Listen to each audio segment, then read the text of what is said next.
once to see what's inside that box. It is a giant desk. Oh, yeah, that's the desk. And Nora, if you want to put together that desk for me, no, you're okay. It'd be very helpful, you know. Yeah, it'd be really great to have a little helper with the desks and stuff. They just need opposable thumbs, and then they'd rule the world. Oh God, they'd be the top of the food chain. We'd just be like dead. It'd be great. I wouldn't have to do anything, you know. Could feed themselves. I could be sitting on the couch doing nothing and request that one of my cats grabs me a Red Bull from the fridge. It'd be wonderful. Speaking of which, how is your Red Bull stock? So many. It's good, but it dwindles quickly. Oh no. You must trek out and go get some more eventually. About once a week. I've been lucky enough that I'm in Richmond, but I'm maybe like 10 miles outside of the city or whatever. Okay. So the stores around me have mostly been stocked with things, outside of like sanitizer and toilet paper and stuff, but like anything like, pizzas or orange juice or Red Bull or whatever I've been able to get, so I feel very fortunate. Yeah. I have introduced my family into the idea of pickup orders, which has been very good because mom's immunodeficient, grandmother's over 80, so the less contact I have to deal with people, the better. Yep.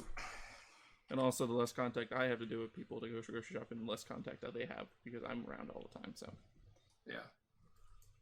Are they close to you, or what's your family situation like? I'm currently living with them right now. Okay. Yeah. So while I'm jobless, I was like, oh, I could do all this stuff for you. And I'm like, wait, that still means that we're coming in contact with things. And I'm like, it's not as good as I thought it would be. Yep. Yeah. Anything you can do to mitigate that is potentially huge. So that's why I was super glad that my company applied for like a payroll protection program, and they got approved for it. So I was like, great. Nice. Yeah. It helps a lot.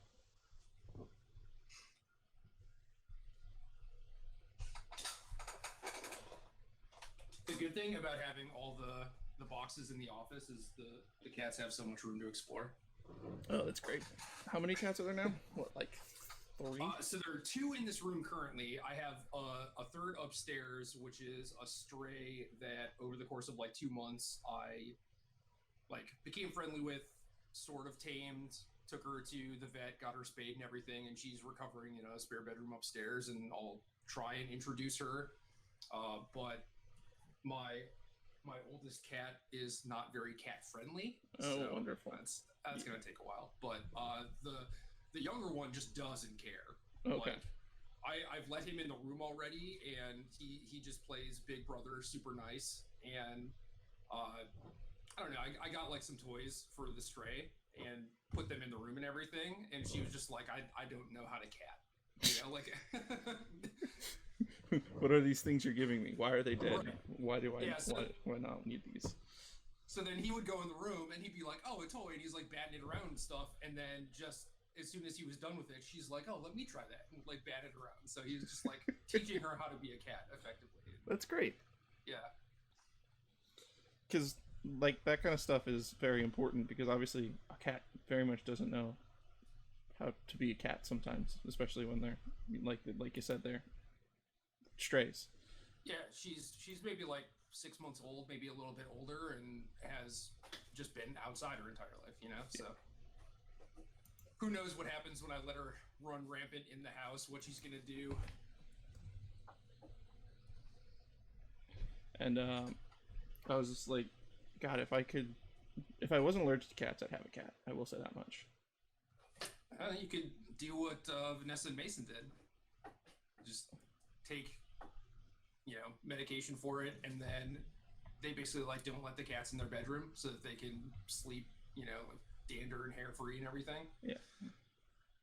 I was about to say that's most likely a plan that happens.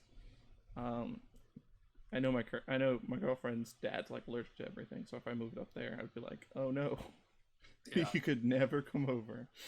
Yep. So we should be able to start soon, which is going to be great. How was your nap? nap was good. I don't know. Went to bed at 9 a.m. as I do, and Oh God.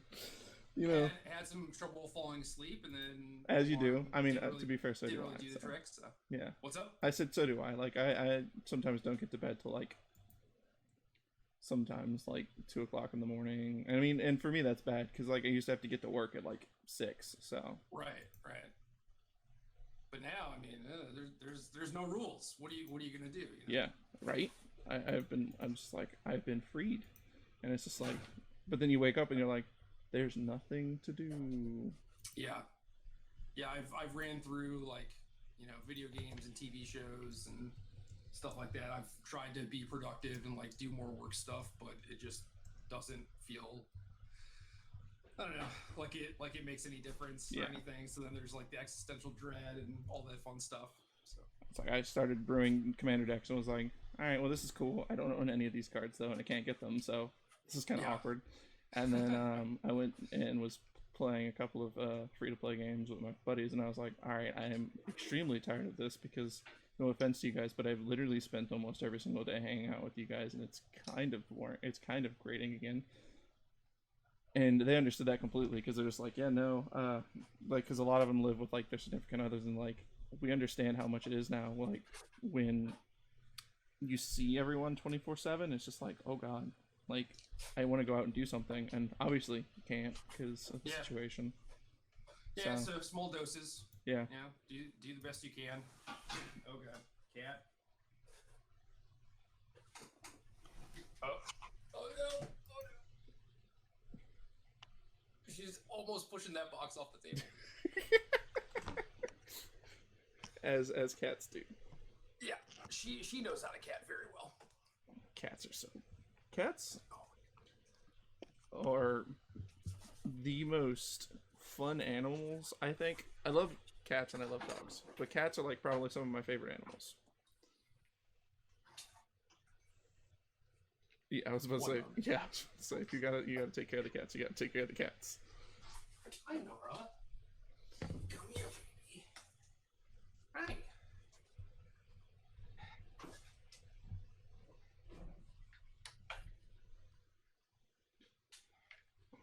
Maybe a lap will be sufficient. I doubt it, but You can't knock over anything in a lap, though.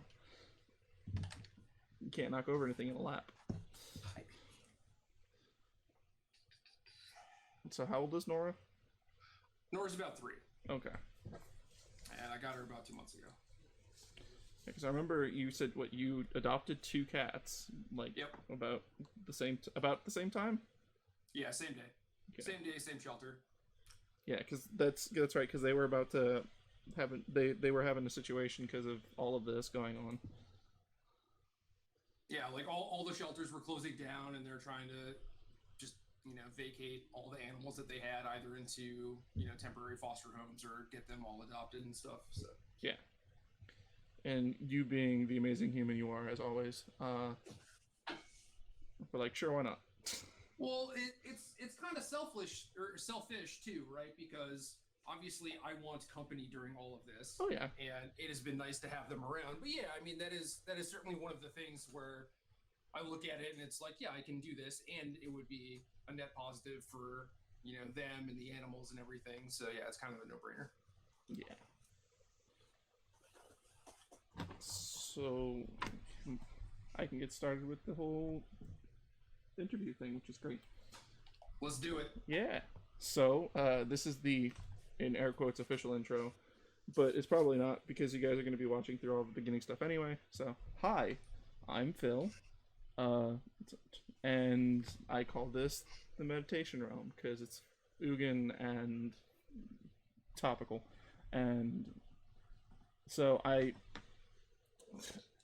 this basically is just a show where I get to interview people and ask them questions that usually they've been asked or haven't been asked. A lot of times the questions they haven't been asked are very not serious questions. I mean, sometimes they are. And I interview Magic content creators because sometimes the content creators get kind of pushed off to the side to the pro players. And now I'm interviewing one who's both of those things. Sort of. Former. Former. Retired pro player. Yeah. And Pro Tour. I don't remember the Pro Tour you won. Shit. I did all this research and I just completely lost it off the top of my head. Wonderful. Nashville. And that was limited? It was part Amonkhet Limited and part Standard. Okay. And how was it to win your first ever Pro Tour?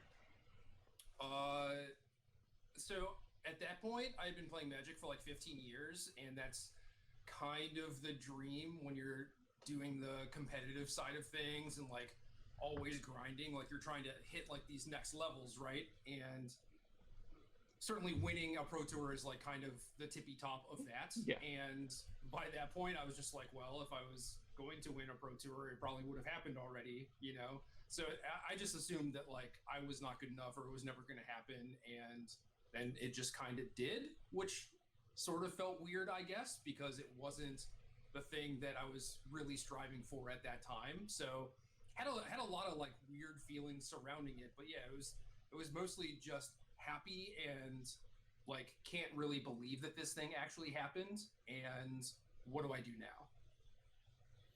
And what did you do after that, basically? Well, it qualified me for Worlds, so I got to play in Worlds that year, and then it was just like, well, I'm just going to ride this out. Like, I didn't think that I wanted to be playing professionally, like, forever. At that point, I was focusing a lot on content creation and really liked the kind of, like, teaching and mentoring aspect of all that stuff.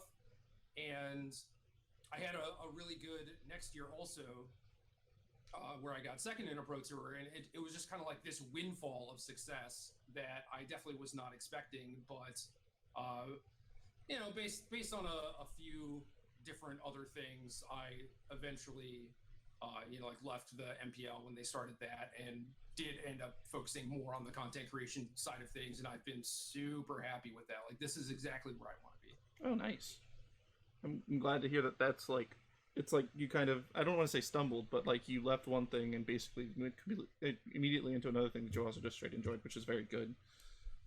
Yeah, I mean, so like when I started, it was like, okay, this is what I want to be doing as far as playing competitively, because I definitely had a chip on my shoulder and felt like I had something to prove, and like this was an arena where I could actually put in a bunch of work and practice and just at the end of the day, like have some results to show for it, which certainly made me feel good and everything.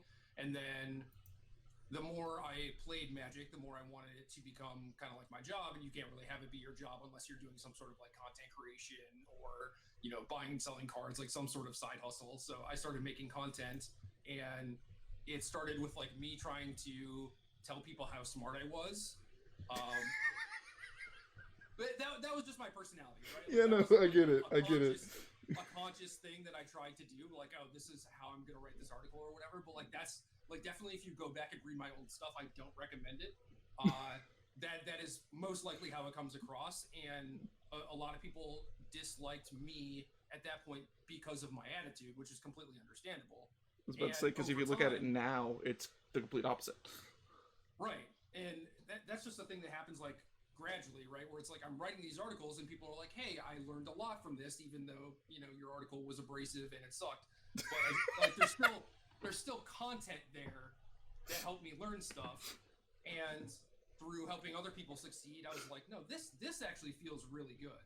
This feels better to me than actually succeeding in tournaments myself. And then that's kind of when I made that shift to like, oh, I should actually just do what helps people rather than what strokes my ego. The other fun thing that I enjoyed when I did the research was your first top 8 was in Rochester draft. Oh yeah, that was a while ago. That was 2003, I think. Yeah, thoughts on bringing that back as a format? So Rochester draft, for those who do not know, is like booster draft, except each individual pack is laid out face up on the table, and you draft one pack at a time around the table. So it is basically like a booster draft that takes an hour, and you know literally every single card that your opponent has drafted. So it's very skill intensive because all the information is out there, Yeah. right? But at the same time, all the information's out there and it takes a really long time, so it is not very friendly to people who are not super enfranchised. That's fair. I just look at it and I'm like, man, that's another time, you know? That's a completely different Yeah. time. I liked it. They used to have Rochester draft queues on Magic Online, and I would just sit in those. It would be like me and another person, and we would just sit in the queue for like 3 hours until we actually got 8 people that had fired. That's awesome. That's so good. So it's a cool format, but definitely not for the faint of heart, and I am very glad that they did away with it. And a bunch of them was also block constructed, which was and for those who don't know, there's a difference between block constructed and standard. Correct? Yes, Yeah. block is, basically just what the name implies. Like if there's like an Ixalan block, it would contain cards from that block and nothing else. And this is when all the blocks had 3 sets. So there would be, like Invasion, Plane Shift, Apocalypse, and then like a core set that released that year. So the block constructed would be IPA, and that was it. You only got cards from that set. And it usually meant that the format was very narrow. There was like maybe like a best deck, maybe 2 best decks, and then some decks that you could like kind of play, but they weren't really good. And there were a lot of limitations as far as like mana bases, because not every block has enough good mana for you to play like even 2 or 3 color decks. Yeah. So it was like kind of interesting, especially depending on the block, but I don't know. There's a little bit too much restriction there to where I think that standard as a format can just replace block, and basically has. And also, it didn't really make a lot of sense because block was not a format that people played outside of like the PTQ season or whatever. So it wasn't like, oh, there's this block constructed Pro Tour, let's see what happened there so that I can copy that deck and play in my LGS. Like, no, like people were not playing block constructed LGS. It just didn't happen. So you do a podcast, and for those who don't know, what is your podcast about? Magic: The Gathering. Now, basically, we try to keep everyone up to date on the goings-on of competitive Magic. So it's very, very primarily focused on constructed and standard, because that tends to be the biggest format. But we also do episodes on Pioneer and Modern, and it's talking about deck lists and metagame trends and various forms of technology, like things that you can utilize to get an edge at whatever your next tournament is. And then occasionally we'll do some kind of like evergreen episodes where it's just talking about fundamentals of Magic. And I think that those shows are really helpful, and I would like to do more of those. I want to get like a big backlog of them. Yeah, and for those who don't know, what is it called? I have a coaster. Oh. It's backwards, but it's Arena deck lists. Yeah, also at Arena deck lists on Twitter, if you're looking for standard deck lists from Arena. Like, Arena does not really post results from tournaments a lot of the time outside of some random qualifiers, but we started this Twitter account where we were just trying to crowdsource a bunch of data because the data wasn't out there, and obviously there were people playing on Arena and doing well on Arena. So now people, if they're having success with a deck or just have like a sweet deck that they want to get out to the world, they can tweet at Arena deck lists and put either like their rank or match win percentage or whatever. So it's like if someone hits number 1 mythic and wants to share it to the world, like we'll retweet it and get that information out there. And who does the podcast? It's you and I believe someone else. It is myself and Brian Gottlieb. Brian was not the original founder of the podcast. I started it with Michael Majors and Andrew Brown under a different banner, and then those two slowly got sucked up into the Wizards machine. Oh. So they went from podcasting with me to actually making the game. And once they left, I needed to find a replacement, and Brian was a person who I had been friends with for a very long time, has like a very strong analytical mind, and also just like a very soothing voice. So I thought he would make for an excellent podcast partner. And I asked him, I made a list of people that I thought would be a good choice, and I was just like, no, it's Brian. Brian's the dude. And asked him, and he was like, yeah, he had just left his lawyering job and wanted to get more into Magic content creation. And I think he and I have been doing it for like 150 episodes now. So he's definitely been on the longest outside of me at this point. And Michael Majors has just returned from Wizards. He left his job in play design and is now getting back to like content creation. So we're finding ways to like work him into the family too. Oh, neat. So Ixalan, no. The other one with dinosaurs, Ikoria, is out on Arena and coming out soon. And the new mechanic Companion. How does that make? There's been a bunch of opinions about it. I would like to know yours. I think it is cool and fine for standard. Outside of that, I'm assuming there's problems. Well, depends how you look at problem. Okay. Like, companions are all over the place, certainly in Modern and a decent amount in Pioneer, and basically what it comes down to is these cards provide like a unique, powerful effect, and the wider the card pool is, the easier it is to mitigate that sort of effect. So when you get as far back as something like Modern, there's just like, 5 to 10 different decks that can utilize Luris very, very well, and you don't have to make too many sacrifices to actually make that happen. So for the most part, they test for like standard and limited, and then like do some theory crafting for older formats and stuff.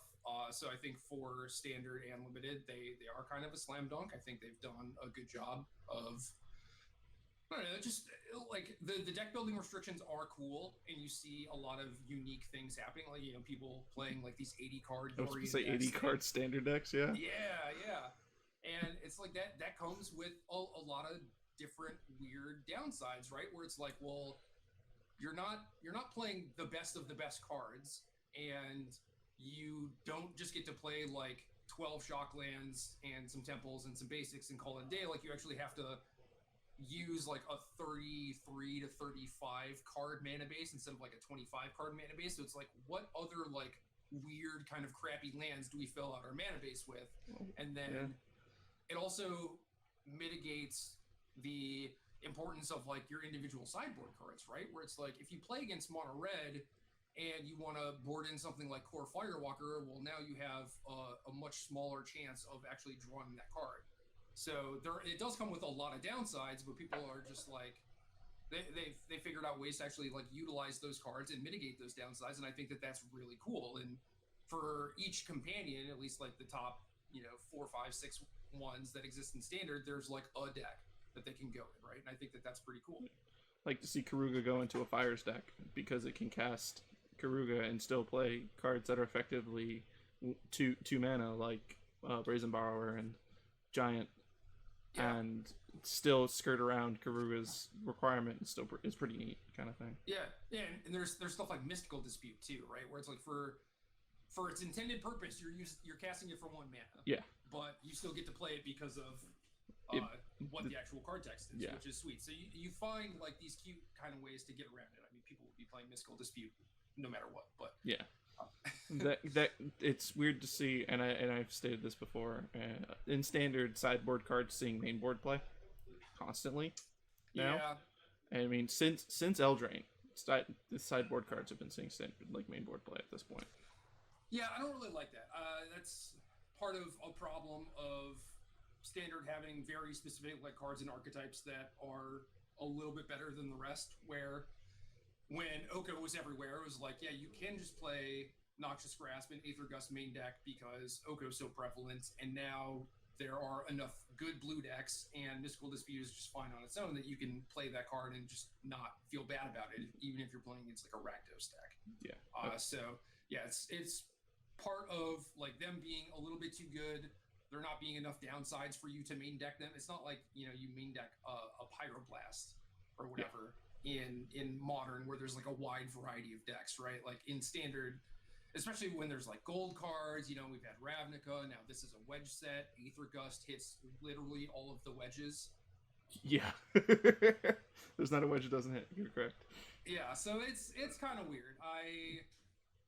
I appreciate them trying to move in a direction where it's like, well, sideboarding is kind of one of the tougher parts of the game, and we want to find ways to make it a little more simple or a little bit more obvious, and they did that. But then when you start having to play these cards main deck because it's like just the best version of Counterspell or the best version of Doomblade or whatever, it's like, yeah, okay, maybe we went a little too far. Yeah, because I was about to say, I didn't see a lot of Gainsay being played when that was, in Standard, and I didn't see a bunch of that kind of stuff. It happened a little bit, actually, especially if the higher level events, like the Master Series, if you remember that. Like, oh, wow, yeah. It's like 32 really high level pros. It's kind of like Worlds, and at Worlds, you know that people are going to play like the best deck, and everyone was going to play Psychotog, and at that point, it was like, all right, let's just main deck these gates. So that did happen occasionally, but definitely in a wider field, like on Arena, you'd never be able to do that because the format would have like Blue-Green Madness and Goblins and Astral Slide and like all these different things, but that's just like not really the case. Bring back Astral Slide. Jesus Christ. They did.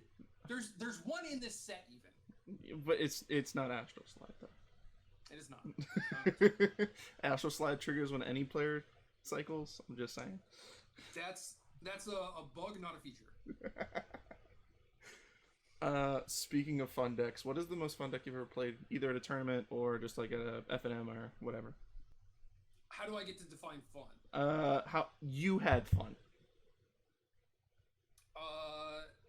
There was a deck in Time Spiral Block Constructed that basically didn't have any win conditions, and eventually I just grinded people out with Gaia's Blessing. And I worked on this deck with Sam Black a little bit, and then I had a Bogarden Hellkite in my main deck, but most people had removal where they would just like end up killing it, right? Yeah. So I could shuffle it back in and like kill them eventually or whatever, but it was mostly just you have Urborg and Tendrils of Corruption, which is like 4 mana instant, deal damage to a creature equal to the number of swamps you have. So you'd use Teleria West to find your Urborg. You'd play 4 Urborgs, so you basically always had one, and you would just Tendrils their things repeatedly, gain a bunch of life, draw some cards, shuffle all your stuff back in with Gaia's Blessing, and they would just eventually run out of resources. You'd be at 50 life or whatever, and they would just concede. Sounds like Nexus. Anyway. Yeah, kind of, but like you had to work harder, right? It wasn't like you get to do all your stuff, and then I'm just going to cast a fog, which invalidates all of your things. Yeah. You really had to work for it, and I got to play like the maximum amount of Magic, and the deck was likely just the best deck in the format too, so it was pretty sweet. And the opponents also got to play Magic too. Not really. They got to watch me take a bunch of game actions, so that's more like they played things that you just removed it. Is what happened. Yeah, but eventually, like, you just get to the point where you have, like, 5 land and, like, no cards in hand, and then you're just not doing anything. Fair enough. So I recently kind of built a deck like this in Modern that is like Luris control, and it's very similar. It's just, like, all counter spells and card drawing, and you just Luris back Snapcaster Mages and Mishra's Baubles. And then you beat them to death with Luris? If it stays alive long enough? Well, you see, you have 1 Unearth in your deck. Oh yes, my favorite card. You can Thought Scour into, and then put back on top with Mystic Sanctuary. So oh boy, it's kind of in a long game. You're not going to run out of Lurises. It's just not going to happen. But also the deck has a bunch of counter spells, so you don't like jam Luris on 3 and just expose it to removal if you need it for actually winning the game. But yeah. Speaking of fun decks that you played and eventually got banned in Standard, was Golos with Field of the Dead? Wasn't that like the best? It was definitely like a fun thing to be doing. It was very novel at first, but I think it's like Field of the Dead probably could have had like an extra number on it. Like maybe you need like 8 different lands or something, or Golos could have had worse stats, so it didn't just brick aggro as hard. Maybe there shouldn't have been as much acceleration in the format. I think if those things were tempered a little bit, like that would have been a cool deck to play. But as it was like your opponent's like hitting turn 3, turn 4, they're really starting to actually do what their deck is supposed to do, and you're just like, well, here's 7 power, and I'm just going to make 7 power for the rest of the game in addition to activate Golos and stuff. So Yeah. that deck basically just came online a little bit earlier than it should have. Yeah. No, I've always felt Golos is like, I was like, man, this card's really good. And then, you know, in the same set as Field, I was just like, they printed these cards in the same set. How did they not think about this? In a literal, like, the most diverse, like, mana base you've had in a format since, like, RTR, too, at that point. Yeah. And it's like, you get to play so many lands at that point that all have different names. It was crazy. And I was just like, man, this seems real busted. Turns out it was for a while. Yep. And then you also just get to run Oko, too, at that point. Yeah, and when Pioneer started, it was like, oh, okay, let's make some Golos decks, right? And the mana bases there are also quite good, and like building the mana bases with just the utility lands and all the different dual lands, like you could literally run like 4 Field of the Dead and just like one of every other land, and just not ever have that downside if you didn't want to. So certainly spanning back to older formats, it's kind of cool too. Yeah, well, it was also really fun to see like decks like in Legacy randomly playing Golos with like Tron and then go getting Cascading Cataracts. Yeah. An indestructible land that can then activate Golos whenever it wants with the other Tron lands. Yeah, and people are still doing that. You know, like they're using Golos with Cloud Post, for example, or just even with like Ancient Tombs and Grim Monoliths and stuff like that. Like the card is just very strong.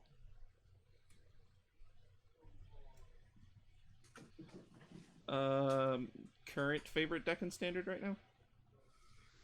I've been liking Temur Reclamation a lot, and when I talk about these decks that are like fun for me, where it's like just grinding people out into oblivion, I've mostly moved off that and try to stay away from the just kind of like ramp and do nothing until I kill you decks. But Temur Reclamation has just been well positioned over the course of like the last 8 months at various different times, to the point where I've revisited it a bunch and I know it pretty well. It's fun for me. It kind of like harkens back to the old days or whatever, so I get to do some of that sort of nonsense, which is nice. It's a little bit of a nostalgia trip.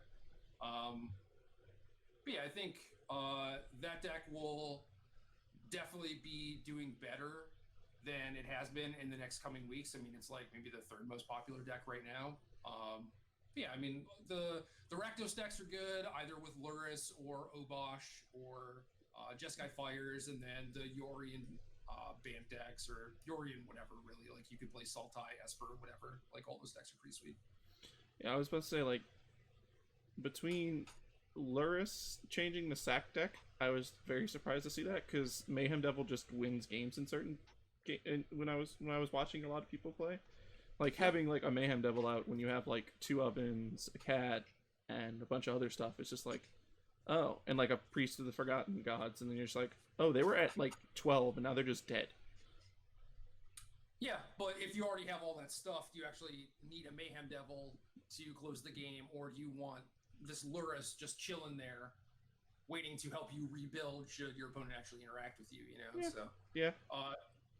Mayhem Devil is basically like a mirror match breaker, which I think is kind of why like Obosh wins the mirror. Also, like you're just like a bigger deck in general, right? Like you get to play 3 drops and they can't, so like your cards on average are going to be more powerful. But that one gets to play Mayhem Devil, but I don't think it's a necessity. It's okay. Like there are basically no sacred cows in Magic. I think that you can make an argument or come up with a situation where playing card X or card Y is just not the correct decision. And like Mayhem Devil is powerful, it's good, but do you actually need it? Okay. I mean, like, I just also really enjoyed that card. I mean, obviously, it's still a very good card regardless of if it's being played or not. But like you said with Luris and the ability to have recursion, it's very good.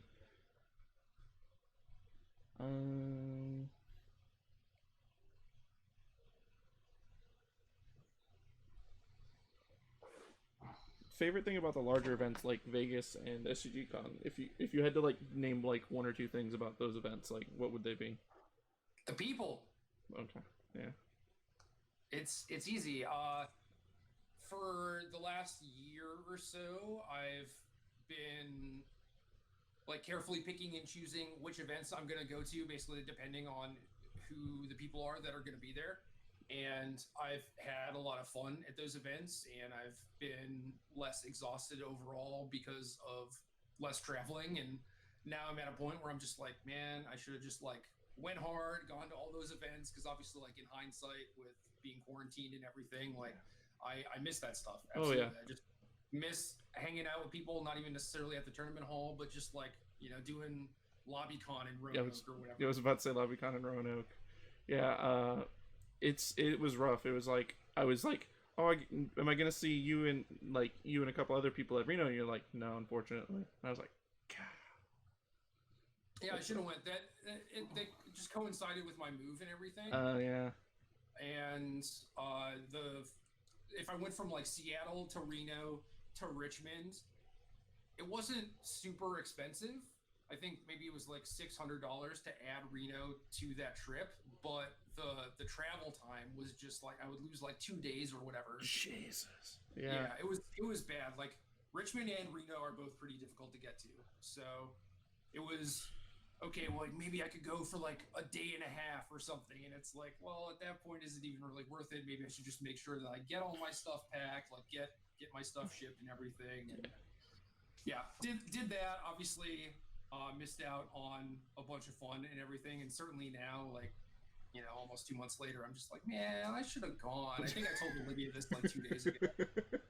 Yeah, it was super fun, and like I said, I love going to, like I said, LobbyCon at Roanoke. It's probably the most fun I have throughout that whole weekend, honestly, because it's the moment where I get to decompress from playing a bunch of either Commander or limited events or a bunch of other things with people I really don't exactly always know, which that's like a huge thing. As a person who suffers from social anxiety, I then have to like acclimate myself with people I don't know, and then in doing so, I make a bunch of friends sometimes, and other times I'm just like, oh god, I've just had to deal with people for 8 hours. Oh god, I need to like go somewhere. And a lot of times, like LobbyCon, it's just me able to do that, where like everybody else is just winding down with drinks, and I'm just like, I'm gonna hang out and talk with Gerry about random Magic stuff. Yeah.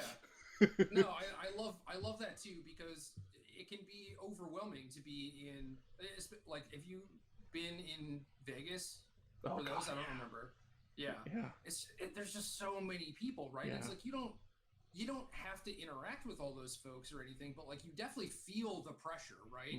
And when it's LobbyCon and maybe you don't know everyone, but there's like 20, 25 people hanging out, at least you know like most of the people, or at least some of the people. Like you have a good group that you can kind of orbit or whatever, and there's not as much noise, and it's just not as overwhelming because of like the people you know and care about that you have around you and stuff. And like if you have a little bit of extra energy, you can then interact with new people and do that sort of thing, and it just becomes a little bit easier, But yeah, just being on the main hall, even like for me, it's like I think my social anxiety has gotten worse in like the last few years. But yeah, the LobbyCon stuff, it's basically like you said, it's like kind of easy, Yeah, just feels good and comfortable because you're around people who are comfortable and who are also just literally just relaxing right now, and it's not just with like cosplayers. They have to be on because they're cosplaying at an event, or with players who are playing in the events have to remember that I'm playing in an event and I got to make sure that that I'm at my match on time, or I remember this kind of thing or that, and because a lot of times people playing in competitive events like this are always thinking about the next game. Yeah, well, especially when it's like, all right, I'm 6-1 and need to win my next round to make day 2 or whatever, things like that. It's like the energy is definitely ramped up a lot. Yeah.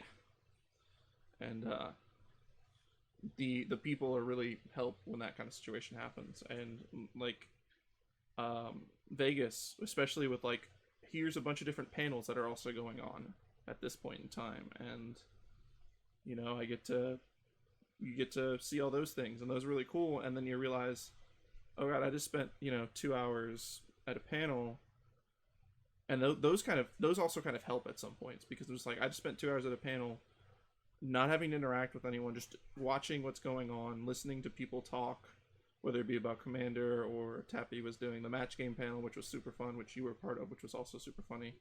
Yeah, I wish they taped that. Yeah, so bad. I do too. Tayback crushed it at Yes. He was so good. Yeah. Oh, Ellie of the Veil just rated me. Thanks, Ellie. Nice. Ellie's great. Yeah. Ellie is great. I believe it or not, she was the episode before you, so hey. Oh, awesome. Yeah. Let's see. For those people who are staying in and want to do something, say like maybe stream a draft of Arena, what would you tell them? Just do it, basically, right? Yeah, pretty much. I mean, I think a lot of it is figuring out kind of what your goals are. Like, if this has happened for like both me and Brian, where we make content, right, and we do video stuff, and we do the podcast, and we've done commentary. So it's like, oh yeah, obviously we should just be streaming or whatever. And then for Brian specifically, it's like just something about it doesn't jive with him. Oh. You know, like he's just like not super comfortable doing it. And eventually he figured that out and was like, oh, instead of like forcing myself to do this because I think I should, I'm just not going to do it anymore, and like kind of like stay in my lane and do what I actually know how to do and what I enjoy doing and stuff like that. So yeah, I think when it's like, oh, you know, you do want to make content or get into it, just start streaming. And it's like, well, actually think about that and see if that is something that you want to be doing and something you'd be comfortable with doing. And you don't always know, you know, like you don't know until you try, kind of situation. Exactly. And so you can try it a few times, see how it goes for you, and be able to make a more informed decision at that point. But yeah, for the most part, I think if you are trying to start something, just doing it is the easiest way to get going. Like, don't overthink it. Don't worry about like if your equipment is top of the line enough, or if your you know, Twitch bio is good enough, or if you have a Patreon set up, or like so many people do all of this stuff, or they worry about all of these things, myself included. And realistically, like honestly, just fire up Arena, no camera, and nothing in your bio. It doesn't matter. Just do it. Yeah, do it. See how it feels. Yeah, I was about to say, I started streaming from PlayStation 4. Like, they actually let you stream from it. So I had, like, nothing going on. And, like, I'd have a box on the side that I could see people typing in chat, and that was it. Yeah. And you can just go from there. You can build on it from there. You can always add, you know? And any time that you spend thinking about, like, oh, I'm going to need this and I'm going to need this, in all likelihood, you're probably not. And if you figure out from your experience that you do need those things, then you can work on them. Then you can add them, you know? But Ellie in chat said no one cares about literally anything, like the bio, if you have a camera, it's if you are engaging in chat, if you are enjoying it yourself, that's really what matters. Right. I kind of learned this from watching Hearthstone, actually, where I don't know, maybe 4 years ago or so, like if you were streaming Magic Online, it was like, oh, you need a cool overlay, and you need all this information display, and you need chat up on the screen so that if people watch the VODs, they know who you're responding to, and blah, blah, blah. And then I started watching Hearthstone streamers, and they just have nothing. Nothing. It is game, camera, that's it. Yeah. And people don't care. They have like 10,000 people watching them. It doesn't matter. Yeah, Ellie in chat, consistency in the creators and the creator enjoying it is more important than the flashy stuff, for sure. Yeah, that is definitely one thing that I would say is like if you know that you're going to be doing something a decent amount of the time, like be consistent, have a schedule. People will tune into you like you are a TV show, especially now, I think, and that is super helpful if you can make one. But it's also not a requisite, you know. Yeah. It could just be you just trying a draft and just your voice being displayed for people, basically. And it's not all that hard. You don't need a fancy mic like this. You don't need You just need kind of like a headset. That's all you need. Yeah, I've had these headphones for like 7 years or something. Yeah. Worst blowout in a game you can remember.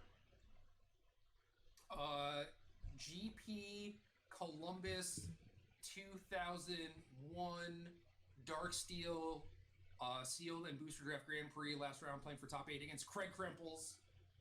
Krempels would go on to become my roommate and fellow SCG commentator and everything.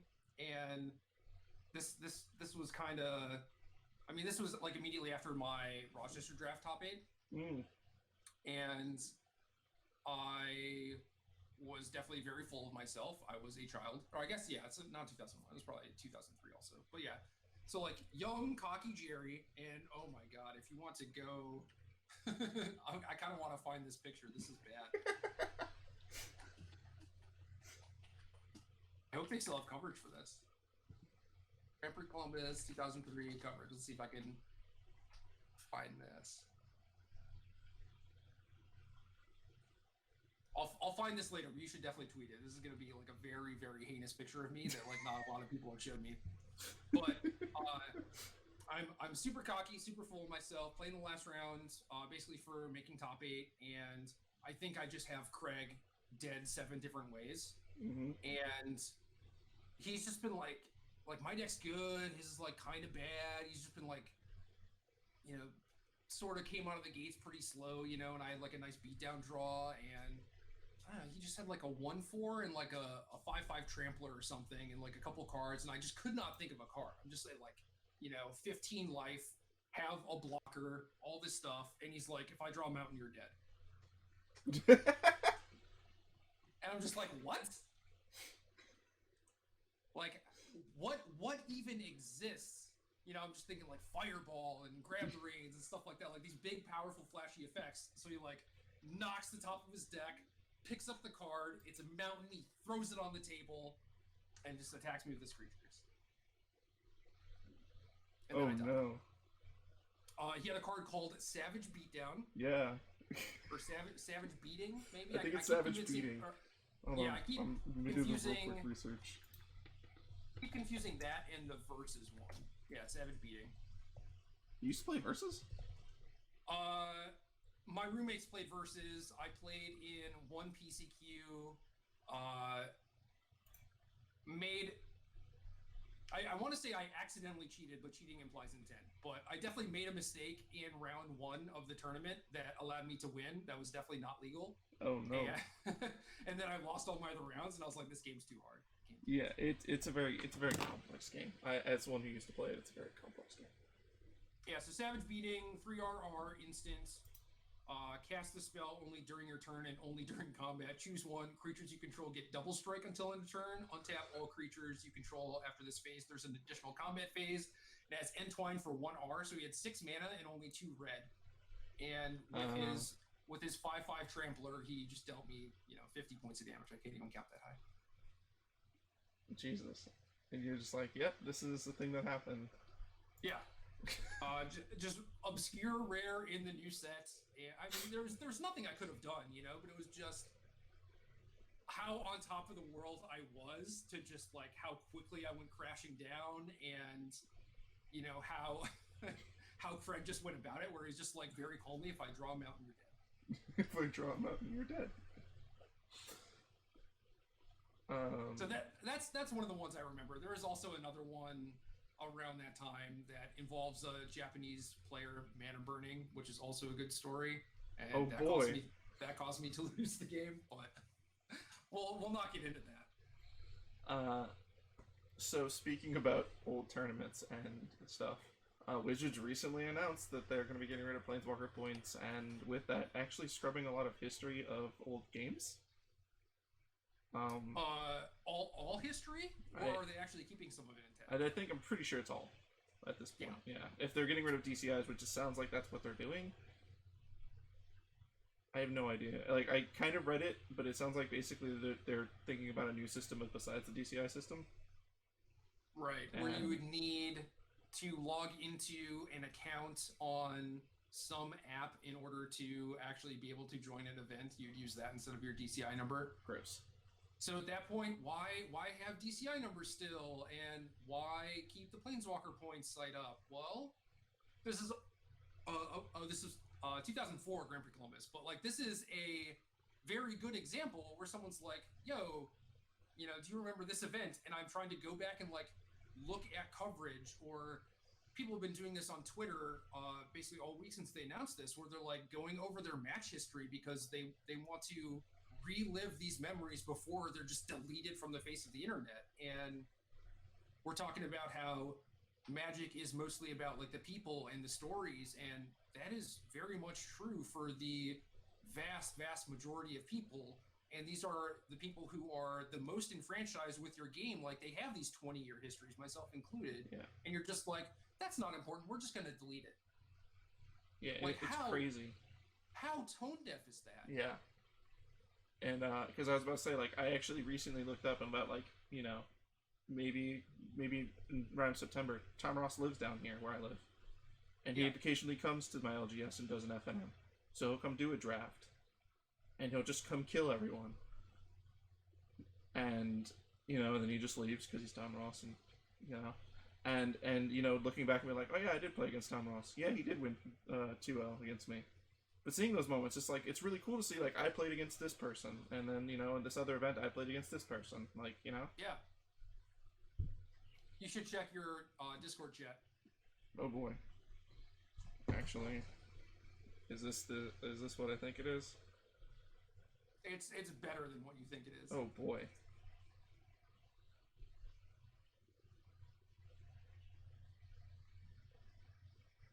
Yikes! So, I'm gonna actually try to show this on my phone from the camera, just so we have actual physical proof. That is one Gerry Thompson from, what, 2004? 2004. That is 20-year-old baby Gerry. It's quite the sight.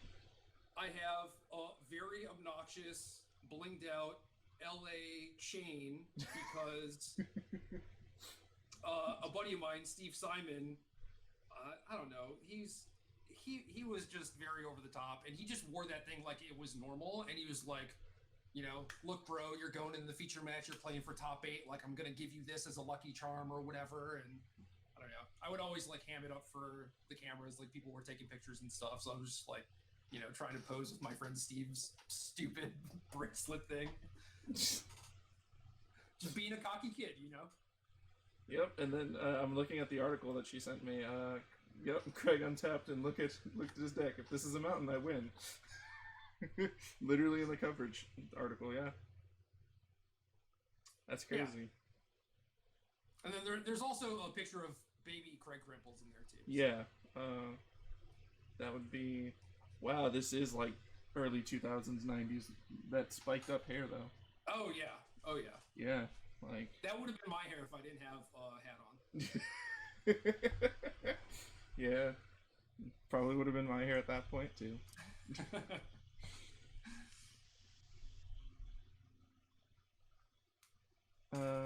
Let's see. I mean, I could ask you what's the favorite thing about this community, but we kind of answered that with the favorite thing about the big events too. Honestly, I'm assuming it's the people. Yeah, it is. It's not close. I mean, like there's a lot of other things too where it's like I've gotten to travel and see the world, and like that's definitely opened my eyes and given me more perspective as far as like what is going on in the rest of the world and everything. And it has gotten me to experience other cultures and stuff, which is incredibly valuable. And I don't think I would have ever gotten that opportunity if not for Magic. So there's just like things like that, and getting to meet a bunch of different people from a bunch of different places. It has also just been super valuable. So I definitely credit a lot of where I am now to Magic. I was about to say, if it wasn't for Magic, I probably wouldn't have traveled as much as I have. I honestly don't think I would have met my current girlfriend, and like all that stuff you just think about, you're like, holy shit. Yeah. Like, yeah, Alien Chat, I miss traveling. Yeah, I do too. Yeah, I kind of hate traveling because I've done it so much, and like obviously that's very, first world problems or whatever. But obviously now that I've been cooped up for 2 months, it's not even that long, right? Like 2 months. And I'm already just like, where I want to go somewhere. I want to hang out with like different people, and it's like, getting to the point where I miss it. So yeah, things like this kind of help you put things into perspective too. Yeah. How have you been holding up with all this going on? I think I'm okay, but definitely not 100%. It is difficult. So I'm like financially okay for now, but like I don't know what is going to happen. Like, say things can not open up for like a year or whatever, like what happens to Magic, what happens to my job, etc. And it's like, well, that is pretty far down the line, and right now a lot of other people are, they have more immediate pressing concerns, so it's like hard for me to actually be concerned for my own well-being. Like I'm doing okay for right now, but at the same time it's just like, what is going to happen as a result of this, and how are things going to be different, like are people okay, etc., etc. So a lot of stuff on my mind, wondering like what I can do to actually make a difference, help people, and don't have any great answers, unfortunately, so like that doesn't help things along that much either. So yeah, mostly spend a decent amount of time like worrying and kind of just like being depressed and missing people, but like at the end of the day, like I am okay. Yeah. What have you been doing to pass the time? I mean, if anything, really. Yeah, trying to do work stuff, podcast article every week, and I haven't really had the energy to do more than that. I think I did like an extra piece of content last week, and that felt good. It was just like, okay, I have like a little bit of energy, like how can I utilize this, right? And like 2 weeks earlier, like I took the week off from writing or whatever because I just couldn't form sentences to write. So it's pretty even as far as work stuff. Like I can mostly do what I'm supposed to, but doing anything above and beyond that is kind of tough. It's tough to get energy and motivation, all that. But passing the time otherwise is like, watching the shows and movies that I wanted to watch, and now I'm at the point where, and this isn't like me just like, sitting on the couch, just like oozing into the couch while I watch like, 2 seasons of a show or whatever. It's like, I have to have something on in the background while I do stuff, basically. Yeah. So like while I'm working, now I have like really bad TV shows on in the background and stuff. So I've watched like a lot of bad TV, kind of, halfway paying attention, trying to keep up on like podcasts and stuff like that. And then I want to be like watching more anime, because like that's the stuff that I feel like I would want to catch up on, but it's like all subtitle and I can't do like work stuff while also watching it. So it's like, it's kind of tough. Yeah, mostly just like TV, some video games, like Final Fantasy VII came out, just loved that. And I don't know, it only kept me occupied for 3 days, so it didn't last long. If someone wanted to create content or do like a podcast or start streaming, if you could give them what would be the advice you would give them at this point? For other than just do it, I think the most important thing that I realized when I was already making content, I kind of talked about a while ago, but not really in such explicit terms, were like, I needed to figure out who my audience was and what would provide value to them. And then I was able to kind of like shift my content creation around that and just end up being a lot more successful.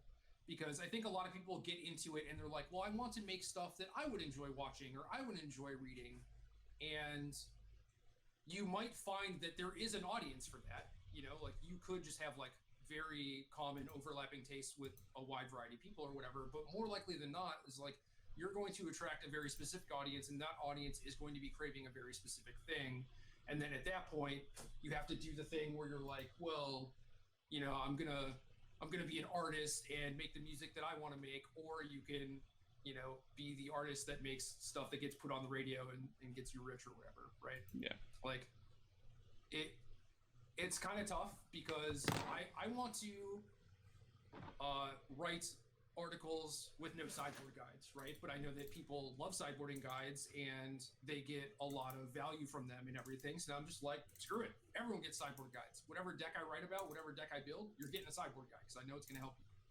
I don't think it's the best way to become a great Magic player by copying one of those, but that's not what you're looking for. And I shouldn't be, trying to force whatever I think the best way to become good at Magic is on you. It's like you clearly, don't have the same goals in mind as I do, right? Yeah. So for someone who is going to like start a podcast or streaming or whatever, it's like, what do you want a podcast about? Like for us, we knew that we wanted to do competitive stuff because that's what we're good at and that's what we know. But I don't know, as far as the overall shift of like, are we going to talk about this? Are we going to talk about this? Like B&R discussions, for example. We think talking about it is just kind of silly and pointless, but people love it. Oh, yeah. They love it. I was about to say, Hogak? Man, you could do 3 different podcasts on just a Hogak ban. Oh, yeah. Every day we could post like a new, 15-minute show of just like us complaining or whatever, and people would love it. Yeah. So, there's some room for stuff like that too, where it's just like, I am directly morally opposed to doing this, but okay, we're going to touch on it a little bit because people want to know our thoughts on that sort of stuff, right? And it's just kind of like disingenuous to be like, oh, like we want to do things that are best for our audience. Like sometimes our audience is just looking for entertainment. Yeah. That's just a big part of this, especially now, right? Like anything that I consume, it's mostly just like, how can I occupy my time? So yeah, figure out ways to help people and what people want and build your plan around that. That's the best advice that I can possibly give, but also just do things and then that will probably inform those choices, right? Like say you stream a couple drafts, a couple hours of you playing standard, a couple hours of you playing like cube, and then you streamed at the same times and people really liked watching the cube stuff. It's like, well, maybe you should do that more, just get information and use that to base your decision off. The one piece of advice that someone gave me that I really took to is don't stop after your first episode. Don't let your first episode be the episode that you get your feedback on. Do 3 episodes and just release them one at a time. Right. Because if you don't like your first episode, you're just going to assume everyone's not going to like your first episode. So just keep going. Because you can't really base everything off the first thing you do either. Yeah, of course. I mean, you also just get exponentially better the more you do this sort of stuff, right? Like, I think in high school, for example, like I was maybe not like super shy or whatever, but like I definitely was not, like the life of the party or whatever, unless the rest of the people around me were also like shy introverts or whatever. So it's like if I'm like close to the introvert extrovert line and there are only introverts around me, like I can be an extrovert, right? Yeah. And but like for the most part, like I would just be like a shy, quiet kid unless the situation dictated that I should be otherwise. And for me to then do like video stuff for a career and commentary and all of this sort of stuff that I'm doing, like I never could have imagined doing that like when I was in high school. But it was just like, yeah, Evan Irwin put a camera in front of me for the Magic Show a few times, and I started doing that sort of stuff more and more, and I got better at it. I was about to say, if you were to expect me to be in a Dragon onesie right now interviewing Gerry fucking Thompson, if you were to tell me that I would be doing that about not even 3 years ago, I would tell you you're crazy, and I don't believe you. Because do it. Yeah, I was terrified to try to talk to people, and like I said, I credit you and people like Tappy and Olivia who have helped me find a voice. Yeah. Because I am not a competitive Magic player. I am not a cosplayer. I'm not. I mean, I am now a content creator, and I am now accepting the fact that I am a content creator, um, because imposter syndrome's extremely real. Yep. Also, if you create content, people who are in chat and who are watching, you are a content creator. Don't let anyone say differently. Just keep going with it at that point. But the extreme crippling social anxiety I had, I was terrified to talk to people. I was terrified to even like I now call people friend, and I'm just like, holy shit, I've never done that. Like, you know, like, Yeah. it's great. I mean, and doing this stuff helps you kind of find who you are, and it's great. Right, and also, you know, like through going to events and interacting with people, you have found ways to be able to do that you're comfortable with, right? And like Yes. that you actively enjoy, and then you're like, well, I do like doing this, so I want to do kind of like a show on this or whatever, and like learning that sort of stuff, getting that information allows you to make decisions on what kind of content you want to create and everything. And also, I mean, it's also rad that no one else, or like very few people, are doing similar things to what you're doing. Yeah, it's and I took an idea that one person, for those who know about Loading Ready Run, Adam Savadan, he used to do a podcast or a YouTube series where he would take people from competitive fighting games and interview them, kind of situation, and explain what the fighting game was about and talk to them. I was like, I could do this, but magic. Yeah. Because I have friends who are content creators, streamers, professional players, cosplayers, people who are on the rules committee for Commander, people who, you know, literally are in R&D, like Gavin Verhey. Like I have people like Shivam and Olivia. Like, I talk to these people enough that I'm like, maybe they join me on this kind of thing and just talk. And a lot of people have just been a resounding yes at this point, which is great. Yeah. People do like talking. Especially if you're like asking them questions about themselves. Yeah. Which is, I think, is fascinating because I love learning about people. Right. Yeah. Because you get to meet the old Gerry now that I never knew about from 2003 with his LA blinged out chain and It wasn't mine. It wasn't yours. That's fair. It wasn't mine. And you get to see now that Gerry has adopted 3 cats, or 2 cats, and took in a stray that he is now basically domesticating at this point. Would have never known, really. And it's really cool to see, because you see outside of what you normally see, which is a podcast and articles. Yeah. And you see that my office is super messy. I mean, there's a reason why the camera's kind of high. Okay. There's a reason why my camera is currently where it's at. Okay. You can see my ceiling. Just going off of my camera. Yeah, no. There's definitely a reason why you can see my ceiling. It's not because I'm tall. I am tall, but it's not only because of that. But yes. Alternatively, if someone wants to become a competitive player, considering how you have such experience in competitive play, what would be the first piece of advice you give them in that kind of situation? Get cats. Oh no. What's up, buddy? Hi, friend. For me, it was just like, oh, this magic thing is really fun. And then a friend of mine introduced me to tournaments, and things were a little different back then because it was like 2000. The internet wasn't super huge. I think now, if you get into Magic, you can pretty easily figure out that there are tournaments for this. But yeah, once he introduced me to tournaments, it was like I would go, I would play, I would make a bunch of mistakes, and I would realize those mistakes and be like, oh, I want to do better in the next one. And like that was kind of my motivation for it. And I think a lot of people are going to have different motivations. Yeah. But yeah, for me, it was just like every time I played in a tournament, I wanted to play in another one so that I could not mess up as badly, you know, and just like learn and get better and grow from that. So I did a lot of studying. I read a lot of articles, and I just wanted to be like the best that I could possibly be. And that's different than I think how a lot of people want to approach it. Like they have the same competitive like goals and mindsets where they want to kind of like do better than the last one, and they do want to learn, but they don't necessarily want to be like the best. And I wanted to be the best. But sometimes it's just like, oh, you know, like I want to win a local draft, or I want to hit Mythic on Arena, or I want to win a PTQ or something. And no matter like whatever your goal is, I think it's probably going to be a different route to get there.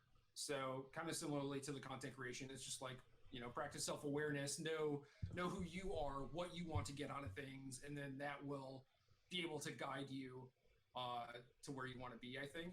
But I think generally, no matter what sort of competitive player or competitive aspirations you have, that just treating the entire process as a learning experience is incredibly valuable. And it's not easy to do, for sure, because you're inevitably going to end up pinpointing certain instances or certain tournaments and look at things in the micro and not the macro. Whereas if I look at like the entirety of my Magic career, right, I can bring up thousands of mistakes that I've made in various tournaments, but like ultimately I think I've had a very successful career. And over the course of my career, I can also pinpoint where I was learning things and getting better and making fewer mistakes. And being able to look at it that way, where it's like, are you on this upward trajectory? You know, that doesn't give you like the tournament win or whatever, where you can actually like look back and say like, you know, this makes me happy, right? Like this spike, yeah, right? But over the course of a few years, when I'm just like, this is how much better I've gotten. Yeah, like that feels so much better. And just like knowing that you have that knowledge, and also like in my position that I can share with other people and help my friends and stuff like that, like that feels awesome to me. And I want that more than I just want like a trophy. And I think a lot of people are just like, well, I want to get a trophy, and then I don't care if I got super lucky and all my opponents mulled to 4 or whatever. Like they're going to be happy to have the trophy.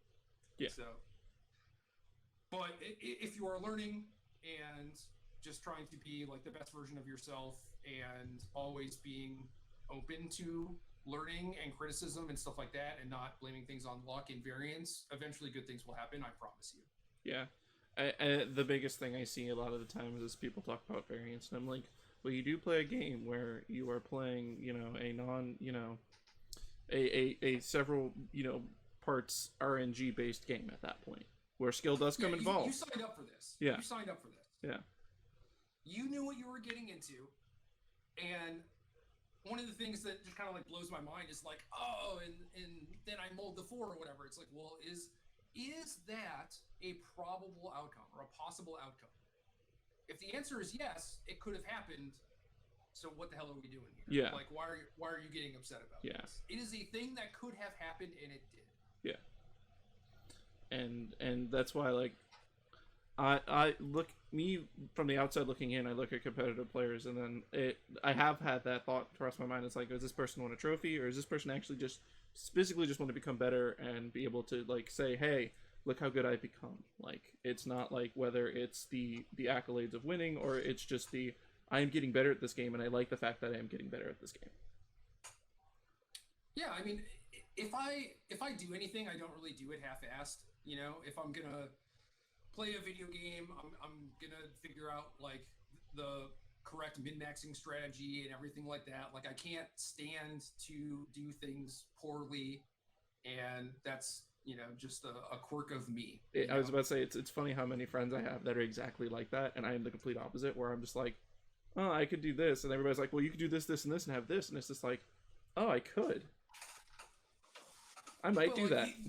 Yeah, but like you don't care for the most part, right? Like, you're signing up to do something. Yeah. You can do it casually. You can look for the fun in it. Yeah. And just kind of like enjoy the ride, and I just can't. And there's nothing wrong with that either. Both sides, honestly, because it's what you like out of it. Like I've always said, fun is a subjective term where it only means what you do is having fun. And unfortunately, sometimes for other people, it's not that fun for them. But again, I've been teaching myself this, you can't care about everyone's feelings all the time. Because you can try, But a lot of times when you're doing something that you think is fun, a lot of times another person won't think it's fun, and then all of a sudden, you're in this conflict. Well, I like doing this, but this other person doesn't. So what do I do? Yeah.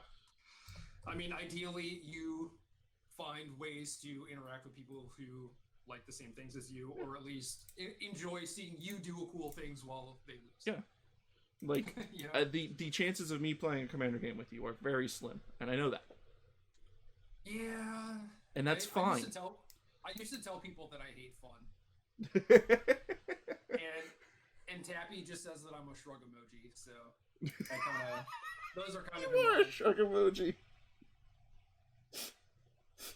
That's Have very you not heard accurate. that before? No, I've never heard her say that before, Oh but my God. you are very much a shrug emoji. Oh crap. Yeah, she gives me hell for that, and I love it. I think it's so fun. Because it's like, what do you?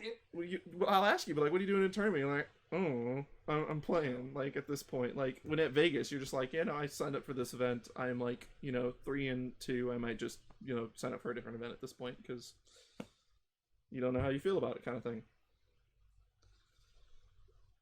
It's just kind of whatever, Yeah. Like I think a lot of people would be like they just like immediately launch into a bad beat story or whatever, and I'm just like, well, these things happen in my games. This is how I messed up, either in like deck building or playing or sideboarding or whatever. And it's like this is what I've learned, and I could continue playing in this tournament to continue and try and learn these things because like this is a thing that I don't know yet, blah blah blah. Or I could play this thing in this event and try and figure out this stuff. Like those are the things that are all going on in my head. But similarly to the bad beat stuff, it's like I don't think anyone wants to hear about that crap, right? So you're like, what are you doing? I'm just like, I don't know. I'm just floating. I'm trying to make a decision, But Like a friend told me, he goes, no one cares about how much you dislike something or how much something sucks. Tell them something that you're either learning or happy about or would like someone to know, and then that's how you help. Is infectious. Yeah, because then other people get interested, and then once they get interested, it's just they want to know more, and then you get to talk about it, and then all those other bad things that just happened just go straight away at that point. No one cares. Yep. Exactly. Yeah, there are so many things where I'm just like, I do not care about this in the slightest, and then I meet someone, or like I'm listening to a podcast or whatever, where they just talk about it in such a way where I'm just like, tell me more. It's like I could not care less at the end of the day, right? But I'm just like, I'm here for this. I will watch a 9-hour documentary on Super Smash Brothers, which I've done multiple times. Yeah, I could probably do the same. The other fun thing is when we first met, when we first really got acquainted, it was at SUGCon Summer. We were in Olivia's hotel room. Basically, she was prepping her cosplays for the weekend, and you were brewing for Modern because, of course, you were in the Invitational at that point. Mm-hmm. And you're like, I was thinking Teferi Narset, Teferi's Puzzle Box Narset, and I was like, oh my god, that sounds like my because I love rules interactions. That's my whole thing. Is rules interactions are really great, and the interaction between Teferi's Puzzle Box and Narset is amazing. Yeah, because you draw your card for the turn, and then you just put everything at the bottom. And then your opponent just doesn't get a hand, which is super funny. I mean, fun is again a subjective term. I think that's fun. Right. I also think it's funny, and you were like, and then you could play it with Blue Moon, and I was just like, holy crap, this is like sounds like one hell of a prison list. And just through interacting that small moment, I was like, man, Jerry's something special because he just like thinks of a bunch of stuff outside of the box, and he's just like, you end up just talking to people through Discord about it, and was like, this is so good. It was so much fun. SCG Summer was, I think, like War was maybe released but not legal yet. No, it was released in legal. It was not legal for the Invitational. Gotcha. Oh boy. So I think there was a PTQ or something on Sunday that I could have played this. Okay, but that's what it is. For the Invitational. Gotcha. And I was able to pick up like puzzle boxes for like $3 or whatever before they spiked too. And I'm just so like I don't come up with this stuff on my own a lot of the time. Okay. Where it's like I don't see Narset and I'm just like puzzle box, broke it, snapped it right in half. It's like no, I'm online, I'm connected, I'm I'm tuned in to what is going on in the greater magic sphere or whatever. I find out about this thing, and I'm just like, well, that's kind of nonsense, right? Like, you need to keep this 3-mana planeswalker on the battlefield. You need to resolve this 4-mana artifact. The artifact doesn't really do anything on its own. So you're in uncharted territory at this point. It's like, is this combo worth actually building around? If so, like, what can we do with it? And then that's the fun part for me, is like, trying to find homes for these things, and it often just involves me just taking piece plus piece plus piece and just like mixing and matching them and combining them. Yeah. So it's like, yeah, Blue Moon's a deck, and it's not not real. It's not great. No. But like, where would this Narset puzzle box thing go? And it's like, well, I take the puzzle box thing, and I take the Blue Moon stuff, and then I think I was like building with Modern Horizons at that point too, and I just kind of like mashed it all together, and I'm just like, yeah, this is nice. Yeah. And that's kind of what I did with the Luris list recently too. Like, people were obviously doing Luris Mishra Bobble stuff, and there were some control decks that did well, but they had like Ren and 6 and Icefang Coatl and Golgon's Commander were these 4-color piles, and I was just like, no, cut all the bad cards. Cut the 3-mana 2-color spells, and Yeah, so I stay informed, and then I have all of these different pieces, and then I get to put the puzzle together. But the puzzle, has infinite number of pieces. Yeah, whereas me, someone who did see Narset and immediately thought of cards like Windfall, or Puzzle Box, or cards like Wheel of Fate, because I'm a Commander player, my immediate thoughts are just like, oh, wheels. Because, Leovold was a fair card, which was banned in Commander. So here's Narset, which is just a one-sided version of, which was what Leovold was, but with a couple of little other things that aren't that. I was like, let's do this. And then I was like, and then I had a sudden realization that I stopped caring about winning, which, again, some people are flabbergasted when they hear me say this. I don't care about winning. I care about a deck doing a thing. Yeah. And then just letting it go wherever it goes after that. No, that's your goal, right? Is like, you have like this checkpoint of achieving X. For a lot of people, the checkpoint is win the game. Yeah. And you're just like, no, I want this red thing to happen, and then we keep playing or whatever. But like, the cool thing happened. Yeah. Now let's do it.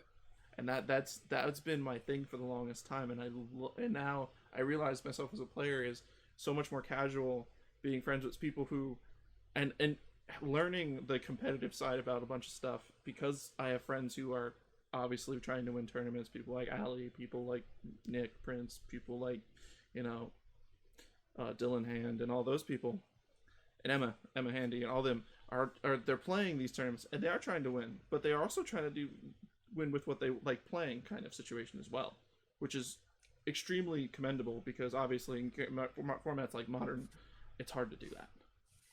Yeah, and I did a lot of that in my career, and I don't know, it's detrimental a lot of the time, but it definitely makes the tournaments like more fun and more enjoyable. But then it's like really difficult to justify your choices, like, oh, I thought that this was the best deck to play, and it's like, for a content creator, you're just kind of lying, right? It's like you have like a little slice of the format that you can actually play, right? Like, your range is not infinite. Yeah. So it's like, I am not going to play ad nauseum in my next Modern tournament, even if it is the best deck and I know it's the best deck, because I don't know, I just don't enjoy it. Yeah. Right?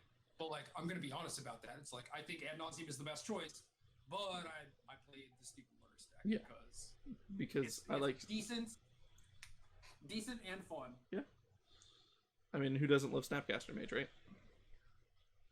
I think a lot of people at this point. Yeah, I mean, look, when I saw that card get printed, and I was just like, I am a Canadian Highlander player too, and I was just like, oh, Ancestral. Yeah. It was just like Ancestral was the first thing that came to mind. I was like, oh, this is busted. Well, you saw the first Canadian deck I built, right? Was it a Sultai pile or no? No, it was just blue-white. Oh. Ancestral, Merchant Scroll, and Spellseeker were my points. I think. Oh, God. So you're just trying to get Ancestral. Yeah, just try and find Ancestral and then like flash it back or whatever, and then it was just normal blue-white control. It's like, if I'm gonna get like a piece of power to put in this deck, I want to cast it as much as possible. Oh yeah. You know? The other fun thing that I've learned through Canadian Highlander is that the card Mystic Sanctuary, or Island Sanctuary, the island from Eldraine, I always forget its name. Mystic Sanctuary. Mystic Sanctuary. That one is real busted because it just puts Ancestral on top. Yeah, I don't think I've gotten to play any games since Eldraine came out, so it's been a while. We should change that next time we're actually around. I will either proxy, because obviously I don't have power at this point.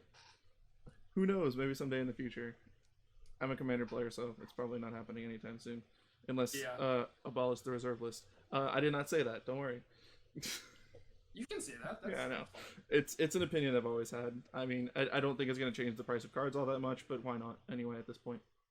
But I love the idea of Canadian Highlander, because playing online it was super cheap, because you can get like a Bayou for like $4. So sure. The concept, I think that is the most competitive Magic I will ever play, is Canadian Highlander, and a thing that I wanted to touch on is competitive is a state of mind. It's not necessarily a you know, playing at a tournament can be, you can play at a tournament and like someone like me, my deck does my thing and I lose. Yeah, sure, I am playing at a competitive tournament with competitive rules level enforcement, but if you aren't playing competitively, it's just another tournament to you at that point. Right. Yeah, it's just like an FM for you at that point.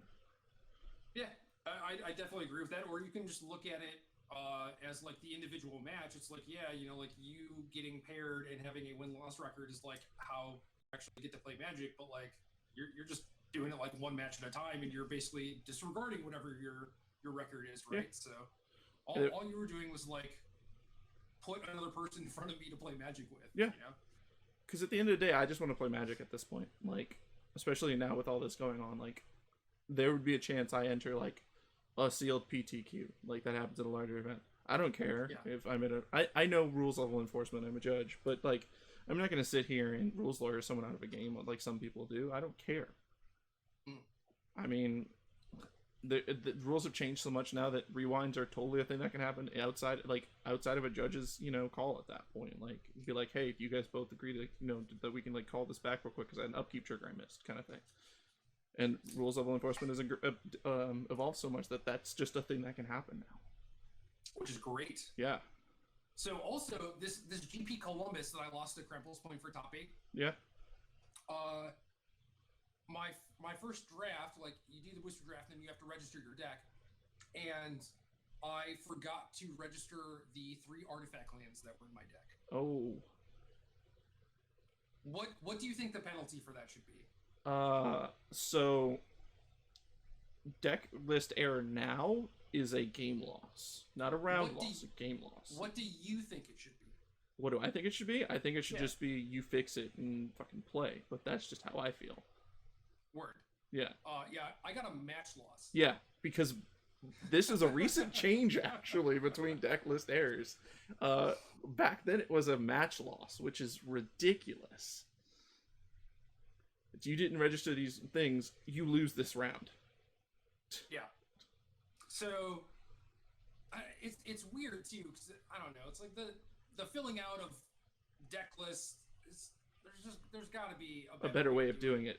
Yes, I agree. Granted, this was 16 years ago, right? Yeah. I mean, we're probably still using the same system, honestly, but yes. Pretty close. I mean, now there's like the you know, computerized pre-reg of sealed pools and stuff like that, you know, but the penalties are also far more lenient. Yeah. But yeah, back then, judges just like, you get a match loss, blah blah blah. Fill out your deck properly. Here's your thing, and yeah. Just like how can you be so stupid? Like, you know, the judges didn't actually say that, but like they're definitely just like, I'm gonna give you a penalty, blah blah blah.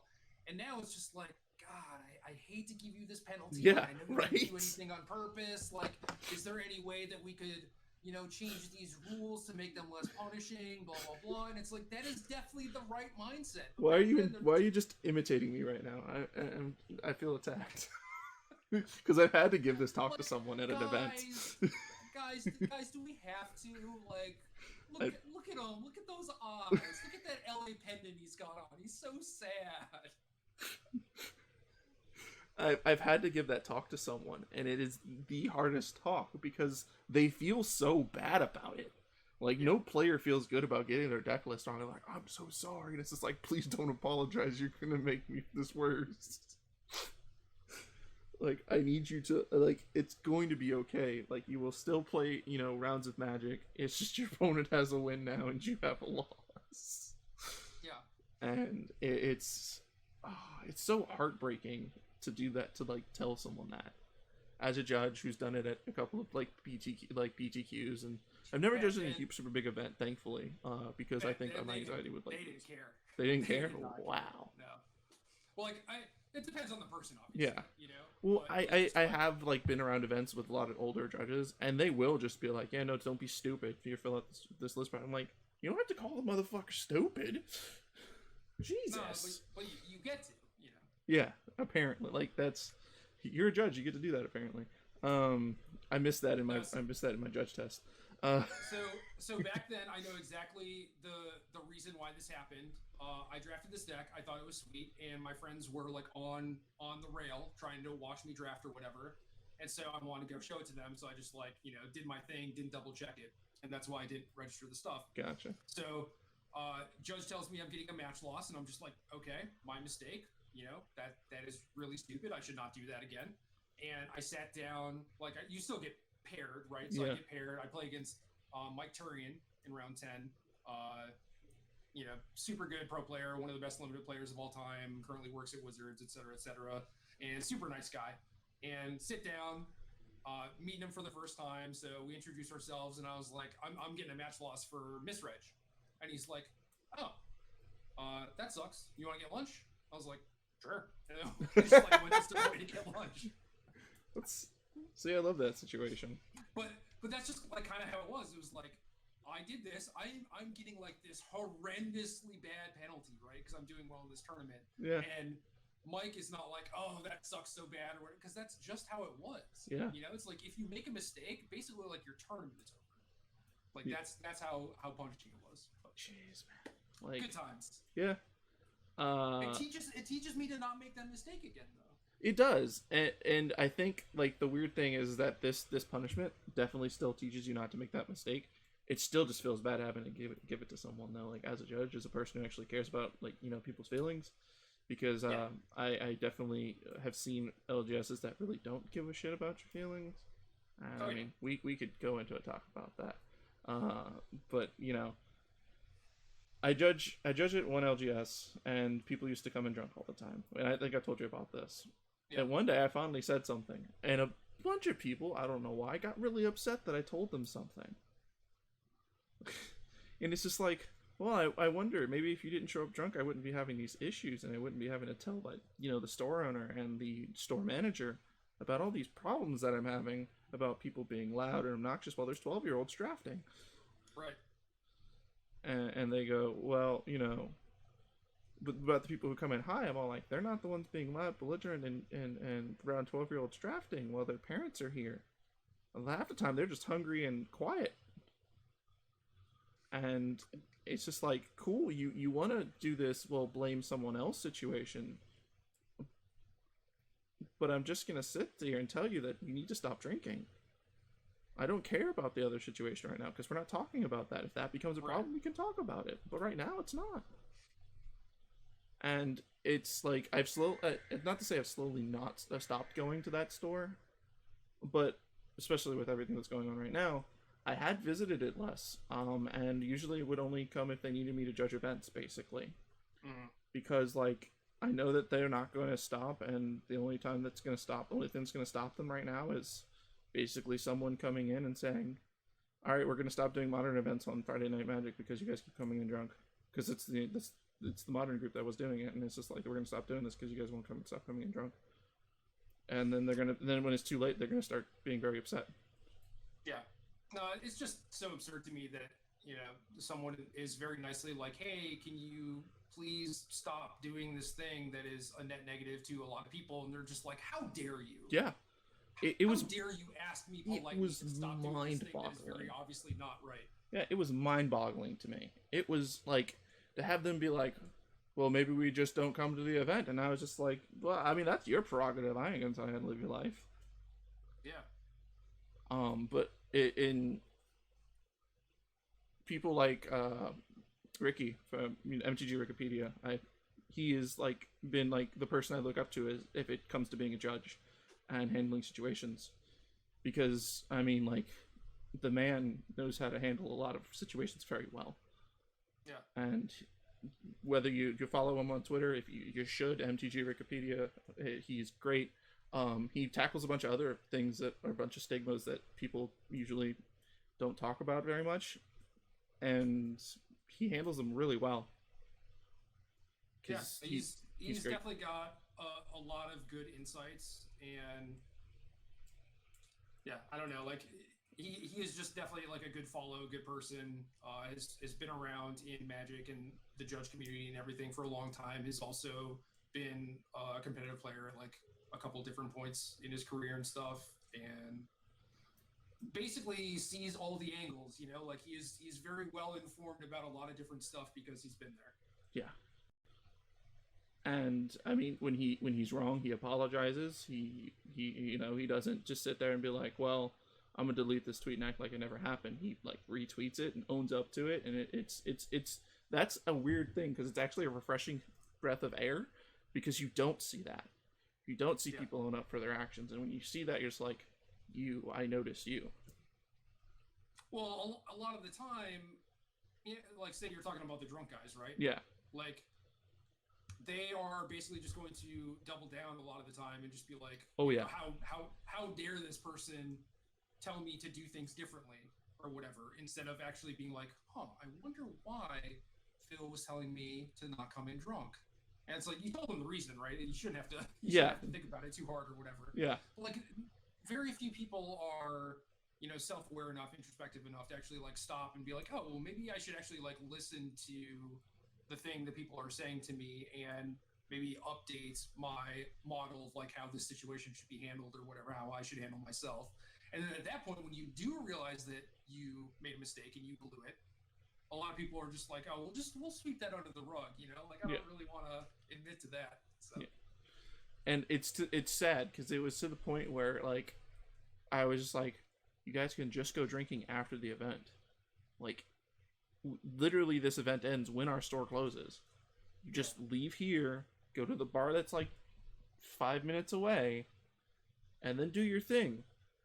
But when you come in drunk and leave drunk, it makes us look bad, and then us allowing you to go home drunk at that point, Yeah, and like you said, there's a bunch of kids around and stuff like that, and if I went into a store and there's like a bunch of like loud, belligerent, drunk people, it's like, okay, cool. Like, I'm definitely not coming back here. Like, this is not what I want to go to a game store for, and especially if I want my kids there or whatever. So yeah, it really shouldn't be that hard to figure out, but yeah. But here we are. People are wild. Yeah. So I wanted to talk about this and the Hall of Fame, Magic Pro Player Hall of Fame. There was a bunch of situations where I feel you probably should have been in it already, but that's just me. And then there are a bunch of people who were on ballots a couple of years ago that shouldn't have been on ballots, but that's just me. Do you think it's a good system? Like the voting of people, like the way that people get voted and all that stuff, or? In short, no. But it kind of comes down to goals. Like when the Hall of Fame started, I think it was a cool idea to try and get some of the like old school players to actually attend events and like give them invites and keep them interested in Magic and stuff like that, because you spent time to cultivate these names and personalities and stuff, and then inevitably they just go on to do work stuff or family stuff or whatever, and they kind of leave the game behind. So you've invested all this time into building a brand with this person, and then they're just gone. So it's like, it's good for them to continue showing up to events, but over the course of 15 years, the Hall of Fame gets very bloated and diluted to the point where it's like, it's not the top 10 or 20 best players of all time anymore. Now there's a bunch of people in the Hall of Fame people who have just started playing Magic within like the last 2 years just have no idea who half of them are. Yeah. So it's kind of gotten out of control at this point. There's just too many people in it for what they're trying to do, and I think that there should be something, for it to recognize like the longevity and the game's greats. When you say like, oh, Paulo's the best player of all time, it's like, why? Yeah. Why is it like Paulo's in the Hall of Fame and Darwin Castle's in the Hall of Fame? So I guess they're both like two of the best players of all time. It's like no, wait, like Paulo's like up here, right? But it's like you can't differentiate him between 100 other people if they're all in the Hall of Fame. As far as the voting, it's kind of tough. Like I would like to say that I have a feel for like how in franchise a lot of the people who have votes are and how much they know and pay attention to things. And the way I feel currently is that a lot of people are voting also just like not with all the information. Like there are people that don't go to the tournaments, haven't met the players, don't have an accurate gauge of a player's skill or contributions to game and stuff like that. And at that point, like you probably shouldn't be voting on something that's supposed to be so serious. Yeah. And the voting criteria is a little murky, which I kind of think is fine, where it's like, you can vote based on contributions or results or whatever, and just let people kind of do whatever they want. I think that's okay. But I don't know. Basically figure out what you're trying to do with it and either just have a committee appoint people, like get a 20-person committee who is actually like enfranchised and you can just vote. Yeah. And I think that would be completely fine. Figure out what you want the average or like overall number to be. Like, is it better if you have like 25 people in the Hall of Fame and you get to promote those people like super heavily, and whenever they attend one of your tournaments, it's a super big deal? Because you could do that, and I think that would be rad. But yeah, when it's just like every year we vote in 3 new people and there are 100 people, some of them are going to have invites to the next tournament, but like, why? Because a lot of people don't even know who these people are. Yeah. It's like, what is the point? And I was listening to, I forget which podcast it was. I think it was Tap and See, and they were like, because like, I think at one point they had a vote, which again is cool because I mean they know a couple of like pro players and they understand like how the pro circuit and stuff like that. They did like community cups and stuff like that, so they played with professional players. They understand how good they are. Some of them are at the game, and there was just like the idea was they were just like, well, Magic's great with players also, but you're missing out on people like commentators who do not necessarily always play, or content creators who help get people into Magic and stuff like that. Which I'm not saying like hey, put content creators in the Hall of Fame, but there could be like an equivalent that also could be there, which would be really cool too, because it then immortalizes those people in the situation as well. Yeah, but then what is Wizards going to do to actually leverage that wing of the Hall of Fame? That's very true, yeah. So when Pro Tour or like Hall of Fame players are showing up to Pro Tours, I think the idea there is, we're going to get to have Brian Kibler on camera at some point in a feature match, and that's going to make people want to tune in. Yeah. But the Pro Tours, up until recently, when they combined them with the Magic Fest, were, for a decent portion of time, were like closed off to the public, or were like open to the public but didn't have any events going on or any meet and greets or anything like that. Just like, well, if you're here you can come in, but there's nothing for you to do. So with them being combined with Magic Fest, they could certainly do stuff like have a wing of the hall that has content creators, cosplayers, people like Rosewater, Richard Garfield, etc., and do things with those people and actually build up those names and help them sell your brand and everything. I think that would be cool. I think that is something that probably should happen, but I don't think it necessarily gives them, something extra enough to the point where they should be devoting time on it compared to anything else. So, but as far as just like a community recognition thing. Like, yes, absolutely do that. But then we see them doing things like, oh, let's just delete all the history because like who cares? Yeah. You know, the community doesn't need this. It's fine. So like I don't think that anything like that is going to be happening anytime soon. Care about your history, people. Because God, like I said, deleting all of that, it's just a fucking travesty. I'm gonna be realistic with that. Favorite place you've traveled for a tournament? Pretty easy Japan, I think, because I'm a big weeb. But going to New Zealand was also really cool, and is definitely one of those things that would not have happened without Magic. And that trip was some of the most fun that I've had because we were there for like a week. It was, me, Luis Scott Vargas, and Paul Chion. Oh, and wow.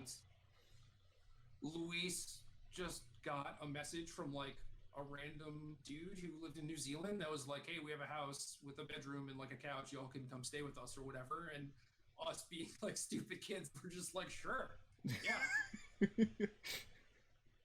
You could be an axe murderer, but whatever. But no, it's Andrew and Kaylee Plinston, and they were awesome hosts, and they just like took us around to like good restaurants and up and down the coasts and to black sand beaches and just different touristy things, and it was so cool.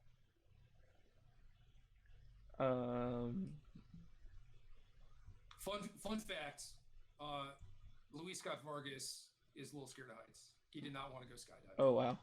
Or bungee jumping is what we did. Yeah, and you did, obviously, right? Yeah, obviously. I'm terrified of heights. I could not do that. We kind of had to like push Luis off the bridge.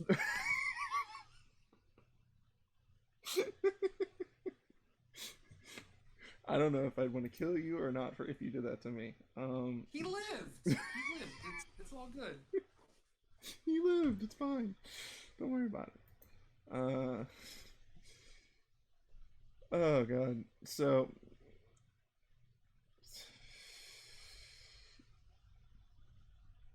favorite blue card, and you can't say Snapcaster or any of the power. No, it wouldn't be Snapcaster.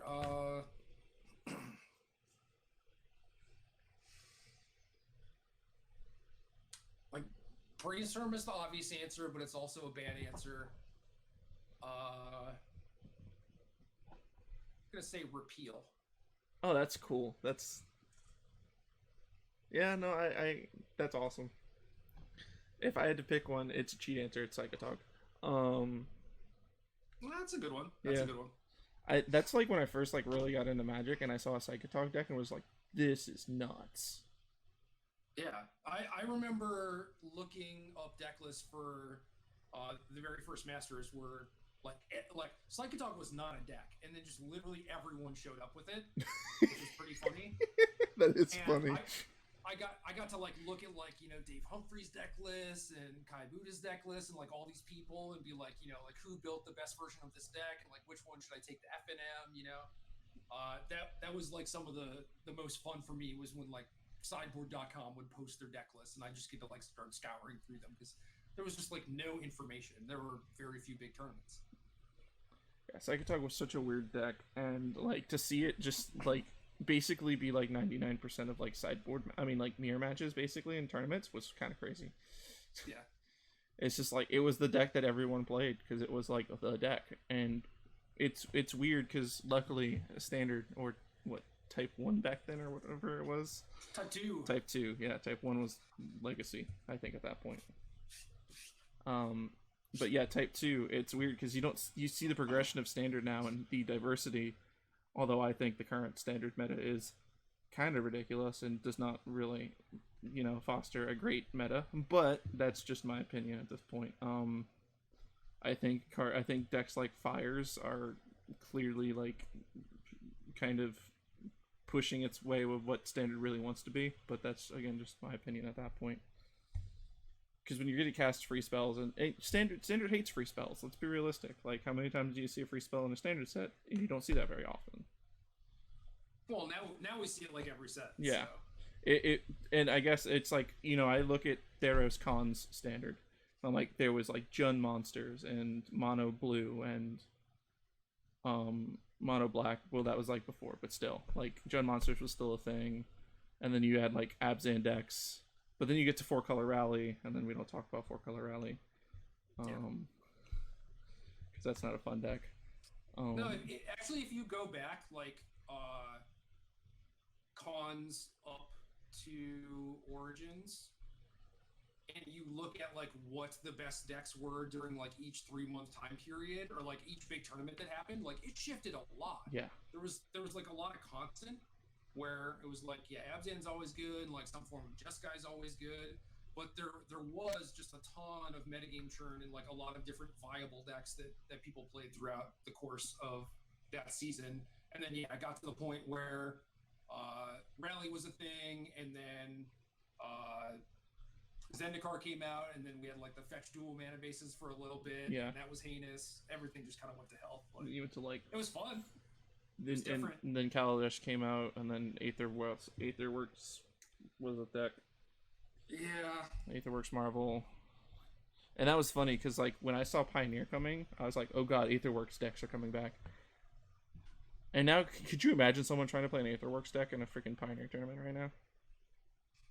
I'm still trying to make it happen. I appreciate that so much. The cards are too good. Yeah. Everyone's got like 16 Jackal Pups in their deck. It's too much. Yeah, I mean, like, Oko. And again, I didn't play enough of like a format that cared about Oko enough. I mean, I guess I care about Oko and Commander, because Commander freaking literally, you just turn off my Commander every single time with Oko. So, hooray, yeah. Thanks, bro. I mean, Oko's banned in Modern and Pioneer at this point. Yes, Modern, Pioneer, Standard, Historic. It's Brawl. Oh yeah, Brawl too, of course. Yeah, I mean, like and it's funny because like we talked about power creep, and power creep's totally a thing that happens, and it's just getting more and more. And everybody's like, I hate blue-green cards, and I'm like, well, I get why you hate blue-green cards, but stop hating the color combination, and maybe start talking about like what is its design space, because apparently we don't know. Apparently its design space is ramp and overpowered 3-cost cards. And that's all we know. And card drawing and removal and life gain. Yeah, exactly. Like at this point, yeah. It's blue-green is life gain, ramp, card draw, removal, busted 3-mana cards, busted 2-mana cards that are going to be not played really that much in Standard, but in Commander. The new mythic from Ikoria, the blue-green chick, the blue-green person, yeah. They're pretty good. Apparently some people are trying to play it in Standard, which, good on them. I think there's enough mana dorks that maybe it works, but I just don't know. It's doing well in Modern, actually. Really? Oh boy. Yeah. Basalt Monolith? No. No, just like Astrolabe and Box Ember. Yeah, that's... Jesus. Yeah, it's a 0-mana... two Soul Ring seems pretty good. Yeah, no, that seems pretty good. Yeah, I mean, like, yeah, maybe Modern's got other issues. It's fine. Yeah, I mean, Bobble apparently. That's gonna be like the 4th thing that you're gonna have to deal with. So, Bobble apparently is the biggest issue. So don't worry about that. We're just gonna ban Bobble now. Believe it or not, that has been a talk for some of the people. I don't understand. I don't think my actual like LGS like play group understands what needs to be banned and what they want banned are not the same thing. But like they were talking about like Bobble when like I forgot what it was. I know Infect played Bobble for a while, but like a bunch of decks were playing Bobble, and there's like Bobble's such a free card, and it's like that's the whole point. Like, are we just upset about free cards? Like, can we just get rid of Simeon's Spirit Guide then at that point? Like, it's a free card. I'd be fine with that. I'd also actually be very fine with that. I think you can draw like a pretty hard line in the sand where it's just like, does this cost 0 and do something? If so, maybe save up. Yeah, maybe not. Yeah. Maybe not. We are reaching almost 2 hours, so that was like the quickest 2 hours of my life, honestly. So, Gerry, if people want to talk to you, where can they find you? On Twitter usually. I'm trying to stay off Twitter a little bit more than I have been. I used to be like super active, and now I only check it like once or twice a day. But that probably means that if you tweet at me there, I will get back to you. It's at G3RRYT, and then he's the person with the check mark on his name because he's fancy. Yeah, I'm super fancy. I got in on that when I think I didn't even have that many followers. It was maybe like 7,000 or something. And Cedric has applied for it, I believe, multiple times at this point, and has failed each time. You and Jessica Estefan are like, I'm like, okay, well, there's 2 Magic people I know that have check marks on their names. Like, yeah, Jess got hers. So yeah. I don't know. Cedric is just really bad at doing the Twitter interview thing. So I get to hold that over him, where I'm just like, oh yeah, you're doing these cool big things. I still got that check mark. Also, I do usually let people plug like Patreons and stuff like that. I know the current situation, you know, obviously, please, if you cannot, do not. But yeah, we've mostly toned it down, and we feel bad because it's somewhat akin to just like begging for money on the street or whatever. But yeah, we do have a Patreon for our podcast and like all the stuff that we do. It's patreon.com/arenadecklist. So even if you just want to check it out, you don't have money to give, that's cool. People realistically probably should not be giving us money right now, but yeah. A decent amount of people still are, and we really appreciate that because it keeps the lights on and my cat's fed for the most part. So do you stream occasionally? I streamed in a former life. Okay. But basically no longer. Twitch.tv/ArenaDecklist is my account now, but Michael Majors has been using it as part of the Arena Decklist family. So usually you can watch him do that, and then if at some point I ever have energy, I will stream at some point, I promise. Yeah, no, big mood on that. I've been meaning to get these kind of things started back up again, but I've just been like, or I could just lay down again. Yeah. Laying down and watching YouTube sounds like a really good idea right now. Yeah, I'm right there with you.